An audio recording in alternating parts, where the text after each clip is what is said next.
तो hello guys, एक बार फिर से स्वागत है आपका फिजिक्स हिंदी यूट्यूब चैनल पर। तो गाइस, इस वीडियो में हम बात करने वाले हैं कक्षा 12वीं विषय भौतिक शास्त्र यानी कि फिजिक्स अर्धवार्षिक परीक्षा 2022-23 यानी कि। तो दोस्तों, जैसा कि आप लोगों को पता होगा कि आप लोगों की अर्धवार्षिक परीक्षा यानी कि 1 दिसंबर से शुरू होने वाली हैं। तो आपके लिए हम बहुत ही इंपॉर्टेंट क्वेश्चन लेकर आए हैं। तो गाइस, अगर आप इन क्वेश्चनों को अच्छे से तैयार कर लेते हैं तो हाफ ईयरली एग्जाम में आपको टॉप करने से कोई नहीं रोक सकता, क्योंकि यह बहुत ही मोस्ट एवं इम्पोर्टेंट क्वेश्चन है। यह बोर्ड परीक्षा के लिए तो बहुत महत्वपूर्ण क्वेश्चन है। इसलिए गाइस, आप एक भी क्वेश्चन को मिस मत कीजिएगा, क्योंकि यह हाफ ईयरली एग्जाम के बाद बोर्ड परीक्षा के लिए बहुत ही इंपॉर्टेंट क्वेश्चन है। तो आइए गाइस, सबसे पहले हम बात करते हैं अध्याय 3 विद्युत धारा। देखिए गाइस, विद्युत धारा में सबसे पहले हम आ जाएंगे अति लघुत्तरीय प्रश्न में। देखिए, ओम का नियम लिखिए। इसके बाद आ जाएंगे हम लोग यानी कि मोटर गाड़ी को स्टार्ट करने पर उसकी हेडलाइट कुछ मंद हो जाती है, क्यों। इसके बाद आ जाएंगे गाइस हम लोग यानी कि क्वेश्चन नंबर 3 पर किसी सेल का विद्युत वाहक बल नापने के लिए वोल्ट मीटर की अपेक्षा विभव मापी अधिक श्रेष्ठ है, क्यों। इसके बाद देखिए गाइस, किलोवाट घंटा और जूल में संबंध लिखिए। इसके बाद आ जाएंगे हम लोग यानी कि लघुत्तरीय प्रश्न में। देखिए, किरचॉफ के नियम लिखिए तथा उनकी व्याख्या कीजिए।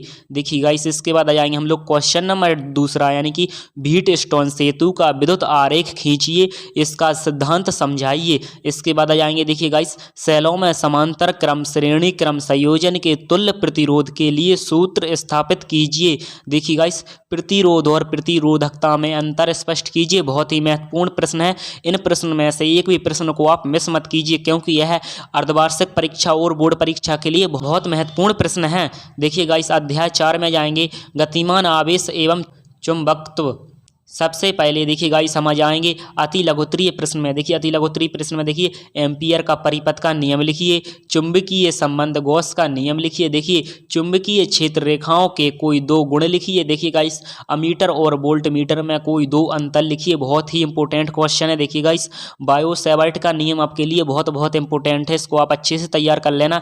इसके बाद आ जाएंगे हम लोग देखिए गाइस, अध्याय 5 यानी कि चुंबकत्व एवं द्रव। देखिए, इसमें गाइस हम सबसे पहले देखेंगे अति लघुत्तरीय प्रश्न में। देखिए, चुंबकीय क्षेत्र रेखाएं क्या हैं, गुण लिखिए। इसके बाद देखिए गाइस, हम देखने वाले हैं यानी कि चुंबकत्व के अंतर्गत कूलाम का व्युत्क्रम वर्ग का नियम लिखिए तथा इसकी सहायता से एकांक ध्रुव को परिभाषित कीजिए। देखिए गाइस, इसके बाद हम आ जाएंगे सीधे अध्याय 6 यानी कि विद्युत चुंबकीय प्रेरण। देखिए गाइस, विद्युत चुंबकीय प्रेरण में हम सबसे पहले देखेंगे अति लघुत्तरीय प्रश्न। देखिए, अति लघुत्तरीय प्रश्न में गाइस देखिए, विद्युत चुंबकीय प्रेरण किसे कहते हैं, 1 हेनरी मात्रक को परिभाषित कीजिए। इसके बाद देखिए गाइस, स्वप्रेरण और अननोन प्रेरण में कोई अंतर लिखिए, यानी कि अंतर लिखना है आपके लिए। देखिए गाइस, फ्लेमिंग का दाएं हाथ का नियम बहुत इंपॉर्टेंट है।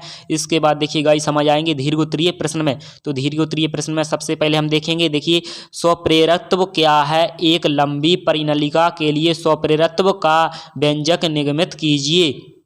इसके बाद देखिए गाइस, समझ आएंगे यानी कि क्वेश्चन नंबर 2 पर गतिक विद्युत वाहक बल किसे कहते हैं, इसके लिए व्यंजक स्थापित कीजिए।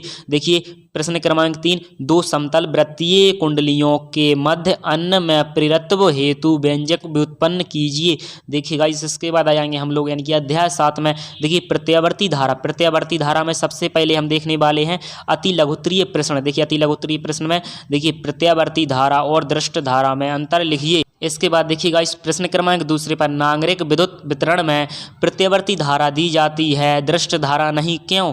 देखिए गाइस, इसके बाद आ जाएंगे हम लोग सीधे दीर्घोत्तरीय प्रश्न में। देखिए, दीर्घोत्तरीय प्रश्न में सिद्ध कीजिए कि प्रत्यावर्ती धारा से जुड़े एलसीआर श्रेणी परिपथ की अनुनादी आवृत्ति f बराबर 1 = 2 पाई √LC होती है। देखिए गाइस, इसके बाद आ जाएंगे हम लोग सीधे यानी कि आपके लिए प्रश्न क्रमांक 2 पर यानी कि प्रश्न क्रमांक 2 पर एसी परिपथ में प्रेरण के प्रतिघात से क्या तात्पर्य है, इसका व्यंजक प्राप्त कीजिए। देखिए गाइस, इसके बाद आ जाएंगे हम लोग प्रश्न क्रमांक 3 पर एसी परिपथ में संधारित्र के प्रतिघात से क्या तात्पर्य है, इसका व्यंजक प्राप्त कीजिए। देखिए गाइस, इसके बाद हम आ जाएंगे अध्याय 8 विद्युत चुंबकीय तरंगें। अध्याय 8 में आपके लिए केवल ओटी आना है, यानी कि आपके लिए एमसीक्यू क्वेश्चन ही आएंगे, जो कि आपके लिए 1 अंक में रहेंगे। इसलिए हम इसके बाद आ जाएंगे सीधे अध्याय 9 पर। देखिए, किरण प्रकाश की।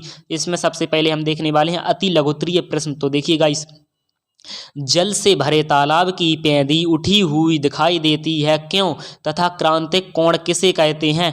क्रमांक 2 पर प्रिज्म का न्यूनतम विचलन कोण किसे कहते हैं? देखिए, सघन माध्यम में स्थित वस्तु को विरल माध्यम से देखा जाता है तो वह कुछ ऊपर क्यों उठी दिखाई देती है?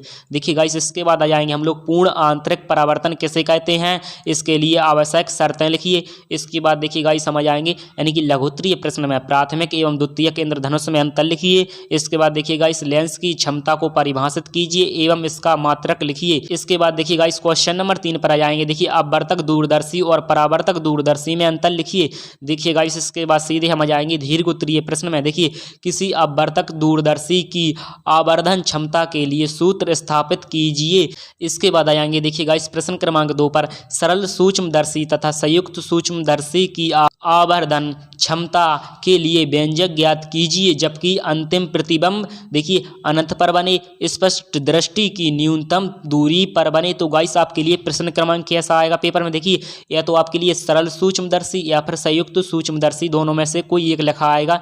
दोनों के दोनों नहीं लिखे आएंगे, जैसे कि तथा में लिख दिया है ऐसा नहीं आएगा आपके लिए प्रश्न। तो देखिए गाइस, इसके बाद आ जाएंगे हम प्रश्न क्रमांक 3 पर गोलीय तल से अपवर्तन के लिए सूत्र स्थापित कीजिए। देखिए, गोलीय दर्पण के लिए दर्पण सूत्र स्थापित कीजिए। देखिए गाइस, इसके बाद हम आ जाएंगे अध्याय 10 में। देखिए, तरंग प्रकाश की, इसमें सबसे पहले हम बात करने वाले हैं लघुत्तरीय प्रश्न की। देखिए गाइस, लघुत्तरीय प्रश्न में सबसे पहले हम जाएंगे प्रश्न क्रमांक 1 पर। देखिए, कला संबंध स्रोत व कला असंबंध स्रोत को परिभाषित कीजिए। देखिए, प्रकाश तरंगों की अपेक्षा ध्वनि तरंगें अधिक विवर्तित होती हैं, क्यों? इसके बाद देखिए गाइस समझ आएंगे प्रश्न क्रमांक 3 पर प्रकाश तरंगों के अध्यारोपण का सिद्धांत लिखिए। व्यतिकरण क्या है उदाहरण सहित समझाइए। देखिए गाइस, इसके बाद आ जाएंगे हम लोग लघुत्तरीय प्रश्न में। देखिए, हाइगेन के द्वितीयक तरंगिकाओं के सिद्धांत को समझाइए। इसके बाद देखिए गाइस समझ आएंगे प्रश्न क्रमांक 2 पर। देखिए, व्यतिकरण क्या है इसकी शर्तें लिखिए। देखिए, दीर्घोत्तरीय प्रश्न पर इसके बाद आ जाएंगे। दीर्घोत्तरीय प्रश्न में आप अपनी तरफ से तैयार कर लेना, क्योंकि गाइस हम आपके लिए सिर्फ और सिर्फ इंपोर्टेंट क्वेश्चन बताते हैं, आपके लिए कोई सा भी क्वेश्चन नहीं बताते हैं, इसलिए गाइस इसको आप अपने हिसाब से तैयार कर लेना। इसके बाद आ जाएंगे हम लोग देखिए अध्याय 11 विकिरण एवं द्रव की द्वैत प्रकृति। इसके बाद देखिए गाइस हम सबसे पहले आ जाएंगे अति लघुत्तरीय प्रश्न में। देखिए, डी ब्रोगली तरंग सिद्धांत दैनिक जीवन में दृष्टिगोचर नहीं होता, क्यों?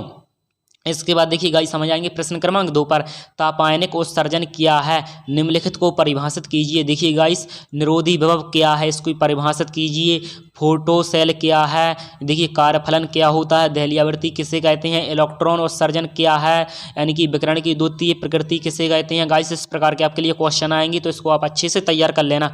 इसके बाद आ जाएंगे देखिए गाइस हम लोग यानी कि प्रश्न क्रमांक 4 पर। तो देखिए, द्रव तरंगों के कोई 2 गुण लिखिए। इसके बाद देखिए गाइस हम आ जाएंगे आपके लिए आखिरी चैप्टर यानी कि अध्याय 12 परमाणु। देखिए, इसमें सबसे पहले हम बात करेंगे अति लघुत्तरीय प्रश्न में। देखिए, रदरफोर्ड मॉडल से नाभिक के आकार का आकलन कैसे किया जाता है। देखिए, बोर मॉडल की कोई 2 कमियां लिखिए। देखिए, हाइड्रोजन स्पेक्ट्रम में बामर श्रेणी किसे कहते हैं। देखिए, रदरफोर्ड परमाणु मॉडल तथा बोर परमाणु मॉडल में अंतर लिखिए। तो गाइस इस चैप्टर में यानी कि आपके लिए अध्याय 12 में अति महत्वपूर्ण प्रश्न आना है कि यानी कि आपके लिए अति लघुत्तरीय प्रश्न आना है। तो गाइस इसमें आपके लिए कुछ याद नहीं करना। देखिए, आपके लिए रदरफोर्ड और बोर मॉडल से संबंधित सभी क्वेश्चनों को याद करना है, इतने में आपके लिए एक प्रश्न आ जाएगा। तो गाइस जैसा कि आप लोगों को पता ही होगा कि पिछले वर्षों से आपके लिए इस चैनल पर एमपी बोर्ड की बहुत अच्छे से तैयारी करवाई जाती है। इसी चैनल के द्वारा बहुत से बच्चों ने 95% से ऊपर यानी कि 2021 में टॉप किया है। तो गाइस प्लीज़ आप लोग समझ सकते हो हम आपके लिए कितनी ज़्यादा कठोर मेहनत करते हैं। तो गाइस प्लीज़ आप वीडियो को लाइक कीजिए, चैनल को सब्सक्राइब कीजिए एवं ज़्यादा से ज़्यादा अपने दोस्तों में शेयर कीजिए। मिलते हैं अगली वीडियो में, तब तक के लिए जय हिंद फ्रेंड्स।